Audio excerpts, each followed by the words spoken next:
നമസ്തേ. വന്ദേമാതരം വിവാദത്തിൽ സർക്കാരിനെതിരെ രൂക്ഷ വിമർശനവുമായി BJP സംസ്ഥാന അധ്യക്ഷൻ രാജീവ് ചന്ദ്രശേഖർ ഭരണഘടനയുടെയും നിയമവാഴ്ചയുടെയും അടിസ്ഥാനത്തിൽ മാത്രം ഭരണം നടത്തുമെന്ന് സത്യപ്രതിജ്ഞ ചെയ്ത സർക്കാർ തന്നെ രാജ്യത്തിന്റെ നിയമങ്ങളെ ലംഘിക്കുന്നുവെന്ന ഗുരുതര ആരോപണമാണ് രാജീവ് ചന്ദ്രശേഖർ ഉന്നയിക്കുന്നത്.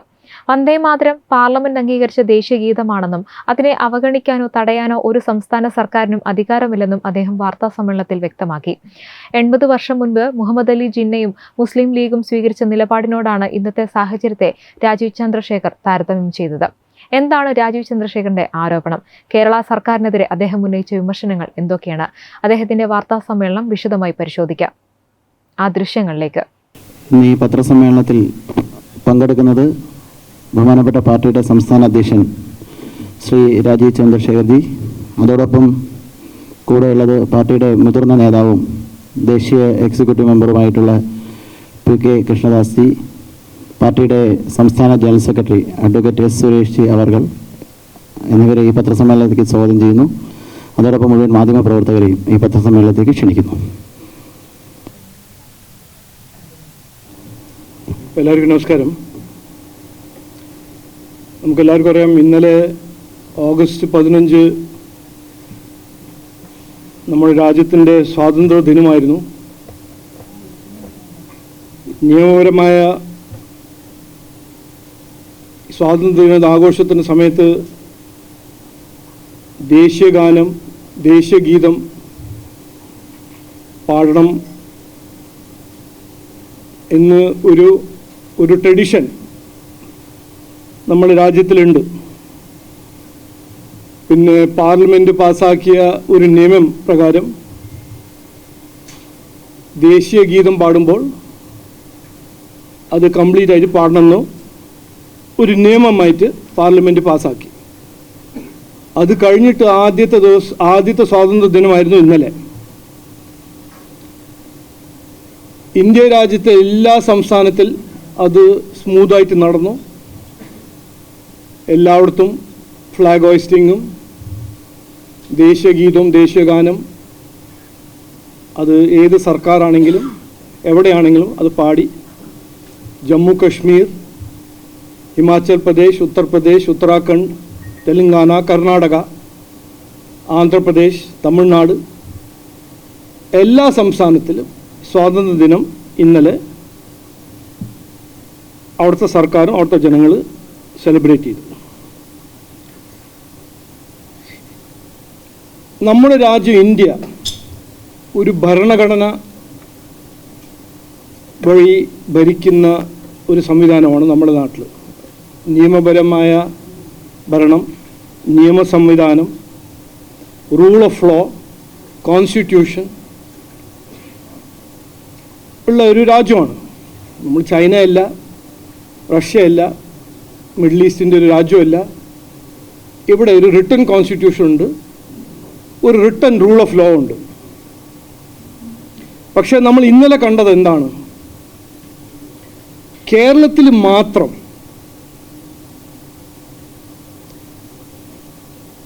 ഈ ദേശീയ ഗീതം പാടാൻ ഇവിടെ സംസ്ഥാന സർക്കാർ അനുവദിച്ചില്ല.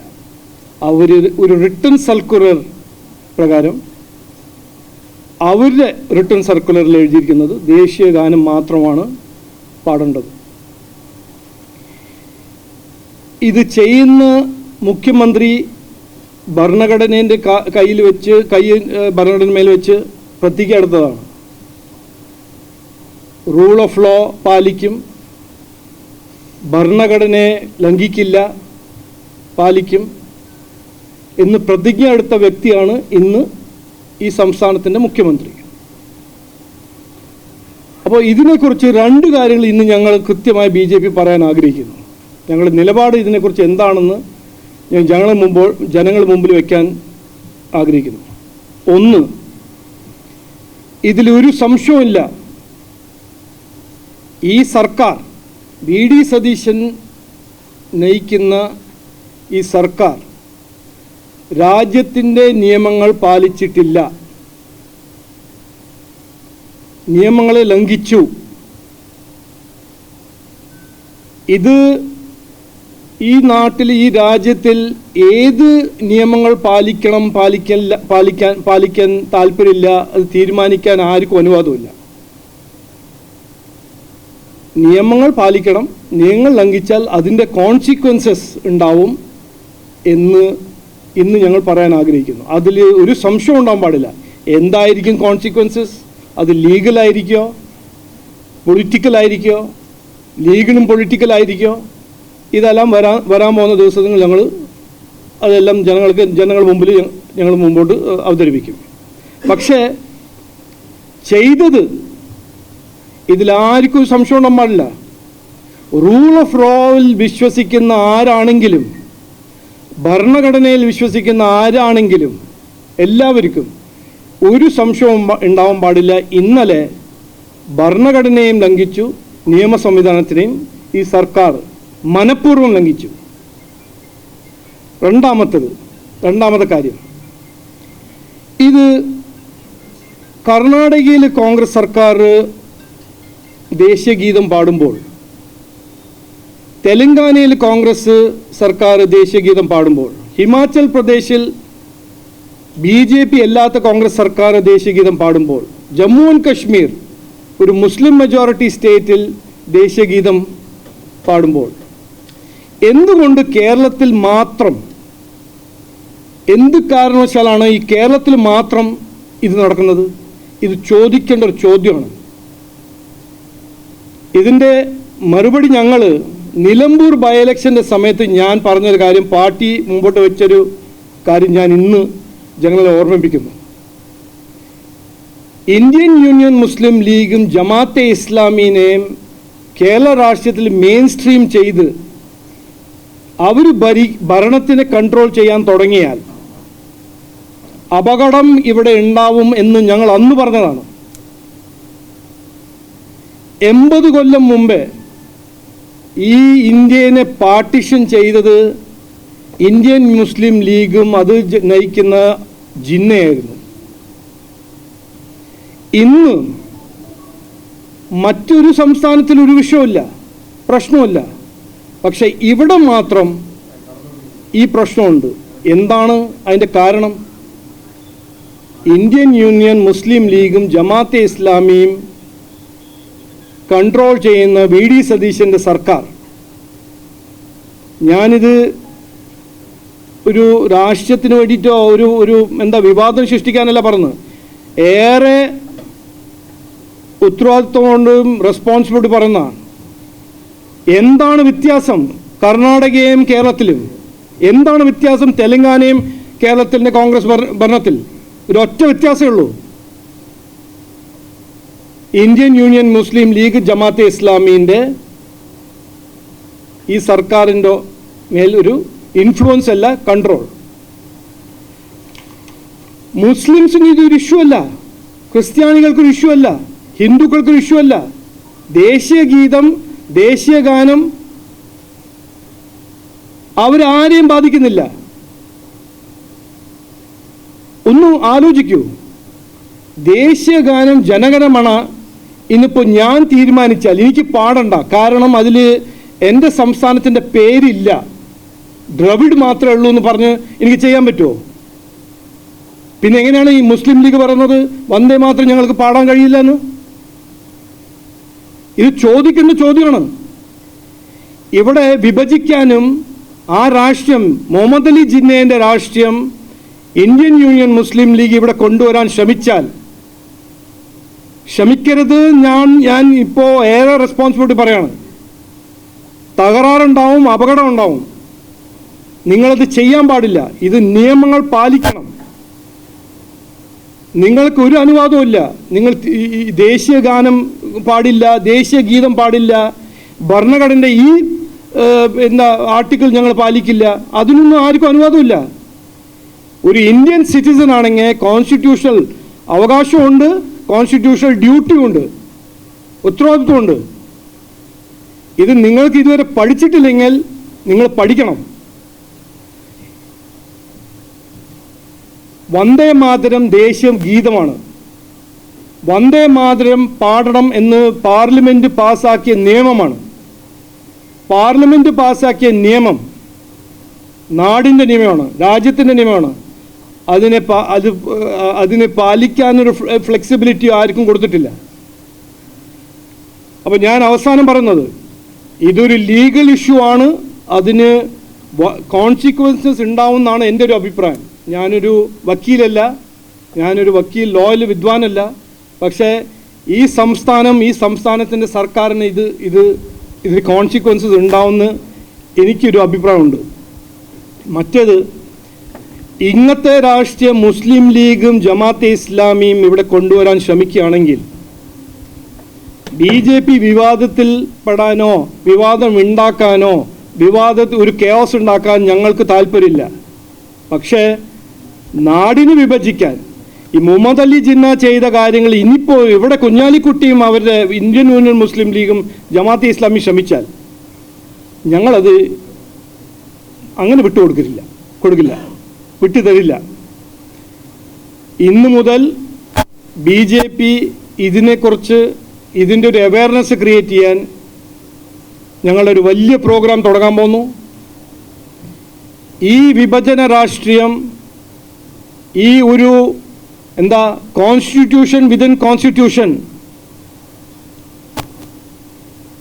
ശ്രമിക്കുന്ന മുസ്ലിം ലീഗിൻ്റെയും ജമാഅത്തെ ഇസ്ലാമിൻ്റെ രാഷ്ട്രീയത്തിനെ എതിർക്കാൻ BJPയും NDA ഉണ്ടാവും എന്ന് ഇന്നു മുതൽ ഞങ്ങളുടെ രാഷ്ട്രീയ പ്രവർത്തകരും യുവമോർച്ചയും എല്ലാവരും ഒരുമിച്ച് ഇതിനു വേണ്ടി വേണ്ട കാര്യങ്ങളെല്ലാം ചെയ്യും എന്ന് ഞാൻ ഇന്ന് കൃത്യമായി പറയാൻ ആഗ്രഹിക്കുന്നു. പിന്നെ ഇന്നലെ AICC നടന്ന ആ കോമാളി, ഞാൻ എന്ത് പറയാനാ, ഞാൻ 20 കൊല്ലമായിട്ട് രാഷ്ട്രീയത്തിലുണ്ട്. ഒരു എന്താ പറയുക, ഈ രാജ്യം സ്വാഗതം ചെയ്ത ഒരു മഹിള ദേശീയ ഗീതം പാടുമ്പോൾ അത് നിർത്താൻ ശ്രമിക്കുന്ന ആ കാഴ്ച കാണുമ്പോൾ ഇതെല്ലാം നമ്മൾ മനസ്സിലാക്കേണ്ട കാര്യമാണ്. ഇവരുടെ രാഷ്ട്രീയം എന്താണ്, ഇവരുടെ താല്പര്യം എന്താണ്, ഇവരുടെ ലക്ഷ്യം എന്താണ്. ജനങ്ങളുടെ പേരിൽ എത്ര കൊല്ലം രാഷ്ട്രീയം ചെയ്ത ഈ പാർട്ടിയാണ് ഈ കോൺഗ്രസ് പാർട്ടി. ഇന്ന് പോളിറ്റിക്സിന് വേണ്ടി, രാഷ്ട്രീയത്തിന് വേണ്ടി ഏത് ലെവലിലും പോകും അവർ.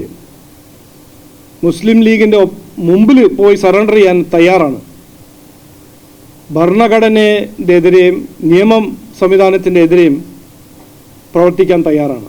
ഇതാണ് അപകട രാഷ്ട്രീയം. ഞങ്ങൾ അന്ന് പറഞ്ഞ കാര്യം ഇന്ന് ശരിക്കും നമ്മൾ അനുഭവിക്കുന്നു എന്ന് മാത്രം പറഞ്ഞ് നിർത്തുന്നു.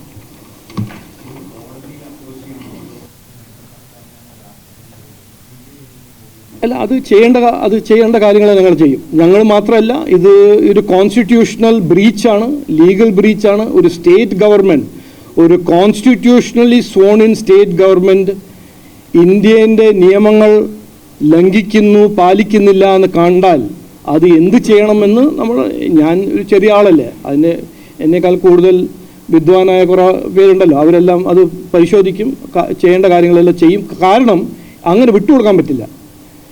ഈ നാട്, ഈ രാജ്യം ഒരു റൂൾ ഓഫ് ലോ പാലിക്കുന്ന രാജ്യമാണ്. അത് നമ്മൾ പാലിച്ചില്ലെങ്കിൽ കെയോസ് ആയിരിക്കും. അപ്പോൾ അത് നമുക്ക് ആർക്കും ഗുണം ചെയ്യില്ല. അപ്പോൾ അത് ചെയ്യേണ്ട കാര്യങ്ങൾ പഠിക്കുന്ന ആൾക്കാർക്ക് പഠിച്ച് അത് ചെയ്യും.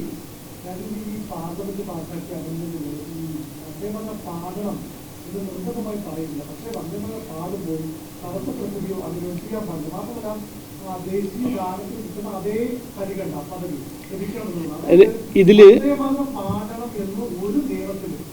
അത് ഹോം മിനിസ്ട്രി അത് പറഞ്ഞോ, ഓർഡർ ഹോം മിനിസ്ട്രി പറഞ്ഞിട്ടുണ്ട്. ഫ്ലാഗ് ഫർലിങ്ങിൻ്റെ സമയത്തും അൺഫോൾഡിങ്ങിൻ്റെ സമയത്ത് ദേശീയ ഗീതവും ദേശീയ ഗാനം പാടണം. അതൊരു നിയമം, ദേശീയ ഗീതവും ദേശീയ ഗാനം. അപ്പോൾ ഇതിൽ നോക്കുക, ഞാനിപ്പോൾ ഇവിടെ ലീഗൽ ചർച്ച ചെയ്യാൻ എനിക്ക് താല്പര്യമില്ല. നിങ്ങളെല്ലാവരും ലീഗൽ എക്സ്പെർട്ട് ആയിരിക്കും, നോ ഇഷ്യൂ. നിങ്ങളുടെ ലീഗൽ നോളജ് നിങ്ങൾ വെച്ചോളൂ, നോ ഇഷ്യൂ. ഇത് ചെയ്യേണ്ട കാര്യങ്ങൾ പഠിച്ച് പരിശോധിച്ച്, ഞാൻ പ്രൈമ ഫേസി പഠിച്ചിട്ടാണ് ഞാൻ പറഞ്ഞത്. ഇവിടെ നിയമ ലംഘന നടന്നിട്ടുണ്ട് എന്ന് എനിക്കൊരു സംശയമില്ല. പിന്നെ ഞാൻ കൺസൾട്ട് ചെയ്ത കോൺസ്റ്റിറ്റ്യൂഷൻ ലോയേഴ്സിനും ഒരു സംശയമില്ല.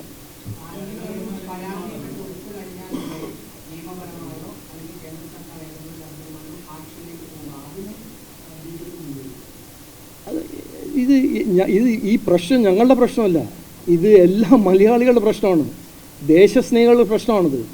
ഇത് പൊളിറ്റിക്കൽ ഇഷ്യൂ അല്ല, ഞങ്ങൾ അങ്ങനെ കാണുന്നില്ല. ഇതൊരു രാഷ്ട്രീയ വിഷയമല്ല. ഇനിയിപ്പോൾ നാളെ മറ്റൊരു സംസ്ഥാനത്തിൽ ഞാൻ ജനഗണമന പാടില്ല, കാരണം അത് എൻ്റെ സ്റ്റേറ്റിൻ്റെ പേരില്ല അതിൽ, തുടങ്ങിയാലോ? അത് നോക്കൂ, ഇതെല്ലാം സുവമോട്ടോ എടുക്കേണ്ട കാര്യങ്ങളാണ്. സുവമോട്ടോ എടുക്കാനും സർക്കാരിന് സാധിക്കും.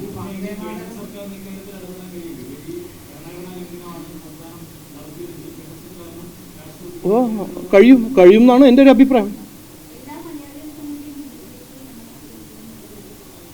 എന്താണ് ഞാൻ പറഞ്ഞില്ലേ, ഞങ്ങൾ പറയേണ്ട കാര്യങ്ങൾ ഞാൻ പറഞ്ഞു. ഞാൻ എന്ത് നിലപാട് ഇനിയിപ്പോൾ അടുത്തത് ഞങ്ങൾ എന്ത് ചെയ്യാൻ പോകുന്നു ഞാൻ ചെയ്ത് കഴിഞ്ഞിട്ട് പറയാം. ഞങ്ങൾ ചെയ്ത് കഴിഞ്ഞിട്ട് പറയാം.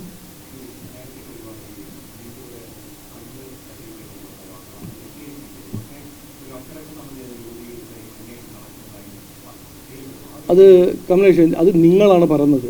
എനിക്കിതുവരെ അതിനെക്കുറിച്ച് ഒരു വാർത്തയും കിട്ടിയിട്ടില്ല. ഞാൻ ടി വി കാണുമ്പോൾ നിങ്ങൾ തീരുമാനിക്കുന്നു, നിങ്ങൾ ചർച്ച ഉണ്ടാക്കുന്നു.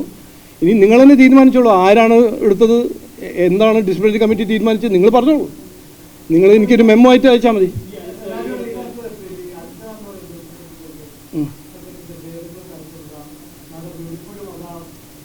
നോക്കൂ, അല്ല ഈ വിഷയം കഴിഞ്ഞോ? ഇത് ഒരു പ്രധാനപ്പെട്ട വിഷയമല്ലേ? അല്ല, എനിക്ക് ഇത് ഏറ്റവും പ്രധാനപ്പെട്ട വിഷയമാണ്. ഓക്കെ. നോക്കൂ, ഒരു രാഷ്ട്രീയ പാർട്ടിയിൽ 5-6 ലക്ഷം പ്രവർത്തകരുള്ള രാഷ്ട്രീയ പാർട്ടിയിൽ ഒരു നോർമൽ കോഴ്സ് ഓഫ് ആക്ഷനാണ് disciplinary action, show cause notice. ഇതെല്ലാം എപ്പോഴും നടക്കുന്നതാണ്. ഇതെന്താ പെട്ടെന്ന് ഇന്നലെ തുടങ്ങിയതാണോ? ഞാൻ വന്നിട്ടിപ്പോൾ ഒരു കൊല്ലം എത്ര മാസമായി? 4 മാസമായി, 1.5 കൊല്ലമായി. അതിൽ എത്ര ഷോ കോസ് നോട്ടീസ് പോയിട്ടുണ്ടല്ലോ. അതൊരു ഒരു സാധാരണ ഒരു നോർമൽ ഇഷ്യൂ. എന്തിനാണ് നിങ്ങൾ ഒരു കേസിനെ പിടിക്കുന്നത്? അത് ഞങ്ങൾക്കൊരു രീതിയുണ്ട്, ഒരു ട്രാൻസ്പെറൻറ്റ് മെക്കാനിസം ഉണ്ട്. അത് അവർക്ക് നാച്ചുറൽ ജസ്റ്റിസിന് ആരാണെങ്കിലും ഈ A person, B person, C person, അവർക്ക് ഒരു പ്രോസസ്സ് ഉണ്ട്. ആ പ്രോസസ്സ് വഴി പാർട്ടി മുമ്പോട്ട് പോകും. പക്ഷേ ഇതിന് നിങ്ങൾ സെൻസേഷനലൈസ് ആക്കിയിട്ട് നിങ്ങളുടെ TRPക്ക് വേണ്ടി ഓരോന്ന് പറയുമ്പോൾ എനിക്ക് അതിനെക്കുറിച്ചൊന്നും പറയാനൊന്നുമില്ല. അല്ല ഞാനൊരു കാര്യം ചോദിക്കുകയാണ്. നിങ്ങളെല്ലാവരാണ് വിദ്വാന്മാർ. ഈ കഴിഞ്ഞ 1.5 കൊല്ലം ഞങ്ങളുടെ പാർട്ടിയിൽ എത്ര ഡിസിപ്ലിനറി ആക്ഷൻ നടന്നിട്ടുണ്ടോ നിങ്ങൾക്കറിയാമോ? ഞാൻ പറഞ്ഞിട്ടുണ്ടോ? ഇല്ലല്ലോ. അപ്പോൾ എന്തിനാ ഞാനിപ്പോൾ തുടങ്ങുന്നത്? ഈ പാർട്ടി എന്തിനാ ഇപ്പോൾ പെട്ടെന്ന് നിങ്ങൾ ആവശ്യമായിട്ട് നിങ്ങൾ തുടങ്ങേണ്ടത്? ഇത് ഞങ്ങളുടെ ഒരു കോൺഫിഡൻഷ്യൽ പ്രോസസ്സാണ്. ഉള്ളിൽ നടക്കുന്ന കാര്യങ്ങൾ ഉള്ളിൽ നടക്കും. അത് നിങ്ങൾ റിപ്പോർട്ട് ചെയ്തോളൂ. ഞാൻ എന്തിനാ അതിനെക്കുറിച്ച് പറയുന്നത്? നിങ്ങൾ നന്നായിട്ട് അത് ആംപ്ലിഫൈ ചെയ്യുന്നുണ്ടല്ലോ. അല്ല നോക്ക്, ഇനിയിപ്പോൾ ഇതിനെക്കുറിച്ച് അങ്ങനെ ഒന്നുമില്ല. അങ്ങനെ ഒരു അത് നിങ്ങൾ ആരാ പറഞ്ഞത്? നിങ്ങളല്ല പറഞ്ഞത്. ഓക്കെ, ഇനി വിടൂ. ഇനി ഇതിനെക്കുറിച്ച് ഞാൻ ഒരു മിനിറ്റ് ഞാനൊരു കാര്യം പറയട്ടെ. ഇതിനെക്കുറിച്ച് ഞാൻ ഒന്നും ഇനി കൂടുതൽ പറയാൻ താല്പര്യമില്ല. എന്നോട് ചോദിച്ചു, ഞാൻ പറഞ്ഞു. ഇനിയിപ്പോൾ ഇതിനെക്കുറിച്ച് എനിക്ക് സമയമില്ല, പറയാൻ താല്പര്യമില്ല. ഇനി വേറെ എന്തെങ്കിലും ചോദിക്കണമെങ്കിൽ ചോദിച്ചോളൂ. അപ്പോൾ പഴയ കാശ്മീരാക്കി കേരളത്തെ മാറ്റാനുള്ളൊരു പരിശ്രമം നടക്കുന്നത് സമാധാനപൂർവ്വമുള്ള ഒരു വരും തലമുറയുടെ ജീവിതത്തെ അസ്വസ്ഥമാക്കുകയും ഇല്ലാതാക്കുകയും ചെയ്യുന്ന ഒരു സമീപനമാണ്. ഇത് നോക്കിയിരിക്കാൻ സാധിക്കുന്നതല്ല. ഇതിനെതിരെ യുവമോർച്ചയുടെ ശക്തമായ പ്രതിഷേധങ്ങൾ ബഹുമാനപ്പെട്ട സംസ്ഥാന അധ്യക്ഷൻ രാജീവേട്ടൻ്റെ അനുമതിയോടുകൂടി ഞങ്ങൾ നടത്താൻ തീരുമാനിച്ചിട്ടുണ്ട്. അതിൻ്റെ തുടക്കമെന്നോണം ഇന്ന് തിരുവനന്തപുരത്ത് ക്ലിഫ് ഹൗസിലേക്ക്, മുഖ്യമന്ത്രിയുടെ ഔദ്യോഗിക വസതിയിലേക്ക് ഒരു പന്തം കൊളുത്തി പ്രകടനവും, അതോടൊപ്പം ആരെയാണോ നിങ്ങൾ തോളിലേറ്റാൻ ശ്രമിക്കുന്നത്, ആരുടെ രാഷ്ട്രീയത്തെയാണോ തിരിച്ച് ഈ ഇന്ത്യയിലേക്ക് കൊണ്ടുവരാൻ ശ്രമിക്കുന്നത്, ആ രാഷ്ട്രീയത്തിന് ഇന്ത്യയിൽ വിലപ്പോവില്ല എന്നൊരു മെസ്സേജ് കൊടുക്കാൻ മുഹമ്മദ് അലി ജിന്നയുടെ കോലവും, അതോടൊപ്പം യുവാക്കളെ ഇത്തരം രാജ്യസ്നേഹപരമായ കാര്യങ്ങളിൽ ഇടപെടാനുള്ള അവസരം നിഷേധിക്കുന്ന ഗവൺമെൻറ്റിൻ്റെ മുഖ്യമന്ത്രിയുടെ കോലവും ഞങ്ങളവിടെ കത്തിക്കുന്നുണ്ട്. അതോടൊപ്പം കേരളത്തിലെ എല്ലാ ജില്ലാ കേന്ദ്രങ്ങളിലും ഇതേ പരിപാടികൾ നടക്കും. വന്ദേമാതരം കേൾക്കുമ്പോൾ ആർക്കെങ്കിലും ഹാലിളകുന്നുണ്ടെങ്കിൽ അത് ഇനിയും യുവാക്കൾ ഉറക്കെ പാടും എന്ന മെസ്സേജ് എന്ന നിലയിൽ ഞങ്ങൾ ഈ പരിപാടികളിലെല്ലാം വന്ദേമാതരം മുഴുവനായി പാടുകയും ചെയ്യും. മുഴുവൻ മാധ്യമപ്രവർത്തകരെയും യുവാക്കൾ നേരിടുന്ന വലിയൊരു പ്രശ്നമാണിത്. നമ്മുടെ നാടിൻ്റെ അപകടമാണ്. നിങ്ങൾ ഈ വാർത്തകൾ കൂടി കൊടുക്കാൻ അവിടെ എത്തണമെന്ന് ക്ഷണിക്കുകയും ചെയ്യും. നമ്മുടെ ഇപ്പോഴേ കേരളത്തിൽ നമ്മുടെ NDAയുടെ ഒരു പ്രഖ്യാപിത ലക്ഷ്യം വികസിത കേരളം എന്നുള്ളതാണ്. പക്ഷേ കേരളത്തിൽ ജനങ്ങൾ BJPയെ ഇന്ന് പ്രതിപക്ഷത്തിരിക്കാനാണ് ജനവിധി. പക്ഷേ പ്രതിപക്ഷത്തിരുന്നു കൊണ്ട് വികസിത കേരളം യാഥാർത്ഥ്യമാക്കാനാണ് ഭാരതീയ ജനതാ പാർട്ടി NDA പരിശ്രമിക്കുന്നത്.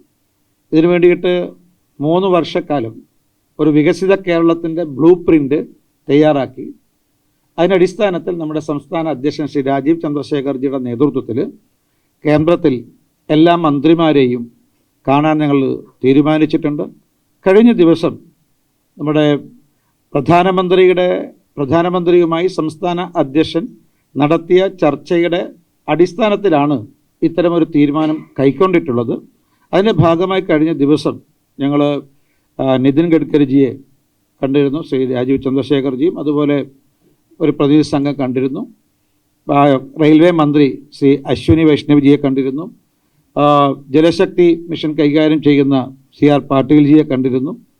നിതിൻ ഗഡ്കരിജിയെ കണ്ടു. ഇവരെല്ലാം മന്ത്രിമാരെയും കണ്ടിരുന്നു. അതിൽ പ്രധാനപ്പെട്ട ശ്രദ്ധേയമായ അതിൻ്റെ ബാക്കി കാര്യങ്ങളൊക്കെ തീരുമാനം ഞങ്ങൾ ഡൽഹിയിൽ പറഞ്ഞിരുന്നു. അടുത്ത ദിവസം മറ്റൊരു വാർത്താ സമ്മേളനത്തിൽ അക്കാര്യം വിശദമായി പ്രതിപാദിക്കും. ഇപ്പോൾ ഒരു കാര്യം, നരേന്ദ്രമോദി സർക്കാർ കേരളത്തിലെ ജനങ്ങൾക്ക് നൽകിയിട്ടുള്ള ഓണസമ്മാനം, അതാണ് ഈ എറണാകുളത്ത് നിന്നും ബാംഗ്ലൂരിലേക്കും ബാംഗ്ലൂരിൽ നിന്ന് എറണാകുളത്തേക്കും ഓടുന്ന വന്ദേ ഭാരത് എക്സ്പ്രസിൻ്റെ കോച്ചുകളുടെ എണ്ണം 8 നിന്ന് 16 ഉയർത്തിയിരിക്കുകയാണ്. 560 പേർക്ക് യാത്ര ചെയ്യാവുന്ന സ്ഥലത്ത് 1220 പേർക്ക് യാത്ര ചെയ്യാൻ പറ്റുന്ന രീതിയിലേക്ക് ഇപ്പം ആ വണ്ടി മാറിയിട്ടുണ്ട്. വളരെ നമുക്കറിയാം, നമ്മുടെ കേരളത്തിൽ നിന്നും ബാംഗ്ലൂരിലേക്ക് പോവുകയും ബാംഗ്ലൂർ തിരിച്ചു വരികയും ചെയ്യുന്ന വിദ്യാർത്ഥികൾ ഉൾപ്പെടെയുള്ള നിരവധി ആയിരക്കണക്കിന് ആളുകൾക്ക് ആശ്വാസമേകുന്ന ഒരു തീരുമാനമാണ് നരേന്ദ്രമോദിജി സർക്കാരിൽ നിന്ന് ഉണ്ടായിട്ടുള്ളത്. ഞങ്ങൾ പ്രധാനമന്ത്രി ശ്രീ മോദിജിക്കും അതേപോലെ റെയിൽവേ മന്ത്രി അശ്വിനി വൈഷ്ണവ്ജിക്കും നന്ദി പ്രകടിപ്പിക്കുന്നു. ഇത് മാത്രമല്ല, ഔട്ടർ റിംഗ് റോഡിൻ്റെ അനുമതി അത് നൽകാൻ ഈ ചർച്ചയിൽ ശ്രീ രാജീവ്ജിയും നിതിൻ ഗഡ്കരിജിയുമായി നടത്തിയ ചർച്ചയിലൂടെ തീരുമാനമായിട്ടുണ്ട്. ഏതാണ്ട് വികസനത്തിന് കേരളത്തിലെ വളരെ വികസന രംഗത്ത് നാഴികക്കല്ലായി മാറാൻ പോകുന്ന അനന്തമായ വികസന സാധ്യതയുള്ള ഈ വിഴിഞ്ഞം നവായിക്കുളം ഔട്ടർ റിംഗ് റോഡിന് വേണ്ടി ഏതാണ്ട് 16,000 കോടി രൂപയാണ് മോദി സർക്കാർ അനുവദിച്ചിട്ടുള്ളത്. അതവിടെ ഇൻവെസ്റ്റ്മെൻറ്റായി വരികയാണ്. അതുവഴി ഒരുപാട് യുവാക്കന്മാർക്ക് തൊഴിലവസരങ്ങൾ സൃഷ്ടിക്കാൻ വേണ്ടി പോകുന്നു. അതും ഈ യാത്രയുടെ ഈ സന്ദർശനത്തിൻ്റെ ഭാഗമാണ്. ഒരു യാത്ര ഒരു സന്ദർശനം കൊണ്ട് അവസാനിക്കുന്നില്ല. അടുത്ത എല്ലാ മാസങ്ങളിലും ഇതുപോലെ സന്ദർശനവും അതിനടിസ്ഥാന തീരുമാനങ്ങളും ഉണ്ടാകും എന്നാണ് ഞങ്ങൾ പ്രതീക്ഷിക്കുന്നത്. വന്ദേമാതരം സംബന്ധിച്ച വിവാദം പുതിയ രാഷ്ട്രീയ പോരാട്ടത്തിന് വഴി തുറക്കുമ്പോൾ രാജീവ് ചന്ദ്രശേഖറിന്റെ വാർത്താ സമ്മേളനത്തിലെ പരാമർശങ്ങൾ വലിയ ചർച്ചയാകുകയാണ്. ദേശീയഗാനം, ഭരണഘടന, നിയമവാഴ്ച, ഈ വിഷയങ്ങളിൽ സർക്കാരിന്റെ നിലപാട് എന്തായിരിക്കണം? രാജീവ് ചന്ദ്രശേഖറിന്റെ ആരോപണങ്ങളോട് നിങ്ങൾ യോജിക്കുന്നുണ്ടോ? നിങ്ങളുടെ അഭിപ്രായം കമന്റിലൂടെ അറിയിക്കുക. ഈ വീഡിയോ ഇഷ്ടപ്പെട്ടെങ്കിൽ ലൈക്ക് ചെയ്യാനും ഷെയർ ചെയ്യാനും ഇത്തരം പ്രധാനപ്പെട്ട വാർത്തകളും രാഷ്ട്രീയ വിശകലനങ്ങളും തുടർന്നും ലഭിക്കാൻ തത്വമയി ന്യൂസ് സബ്സ്ക്രൈബ് ചെയ്ത് ബെല്ലൈക്കൺ അമർത്താനും മറക്കരുത്. Web desk Tatwamayi news. HIV അണുബാധ സന്തോഷപൂർണമായ ഒരു ജീവിതത്തിന് തടസ്സമല്ല. HIV അണുബാധയ്ക്ക് ഫലപ്രദമായ ചികിത്സ ഇന്ന് ലഭ്യമാണ്. ഇതിന് യഥാസമയം അണുബാധ കണ്ടെത്തുന്നതും കാലേക്കൂട്ടി ചികിത്സ നടത്തേണ്ടതും അത്യാവശ്യമാണ്. സൗജന്യമായ ചികിത്സയും മാർഗനിർദ്ദേശങ്ങളും സർക്കാർ ആശുപത്രികളിലെ ART അഥവാ ഉഷസ് കേന്ദ്രങ്ങളിൽ ലഭ്യമാണ്. ആരോഗ്യ സംരക്ഷണം ഓരോരുത്തരുടെയും ഉത്തരവാദിത്തമാണ്.